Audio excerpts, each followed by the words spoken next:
नमस्कार मित्र आणि मैत्रिणी. लग्नानंतर होईलच प्रेम या मालिकेच्या पुढील भागामध्ये आपण पाहणार आहोत की आर्या जीवाला कन्व्हिन्स करत असते की आपण हातावरती टॅटू काढूया.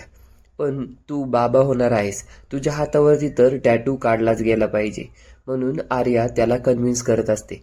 तर दुसरीकडे पार्थ काव्याला बेडरूममध्ये घेऊन जातो. त्याच्या डोळ्यावरती पट्टी बांधलेली असते आणि खाली गरम पाणी आणि त्यामध्ये गुलाब हे टाकलेले असतात. त्याचवेळी काव्याचा पाय तो त्याच्यामध्ये ठेवतो आणि पायावरती पाणी टाकू लागतो. काव्याला खूप आनंद होतो. ती म्हणते की असं सर्वांनी केलं तर बायकांचा ताण खूपच कमी होईल. तर दुसरीकडे जेव्हा हातावरती टॅटू काढून घेऊन आलेला असतो, हातावरती लिहिलेलं असतं बाबा, आणि तो नंदिनीला दाखवत असतो.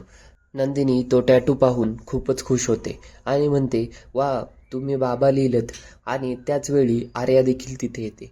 आर्याचा हात पुढे केलेला पाहून दोघंही चकित होऊन जातात आणि आर्याच्या हातावरती देखील लिहिलेलं असतं आणि ते असतं आई. आता हे पुढे काय होणार हे पाहण्यासाठी आपल्याला चॅनलला सबस्क्राईब करायला हवं आणि व्हिडिओला लाईक करायला हवं. धन्यवाद.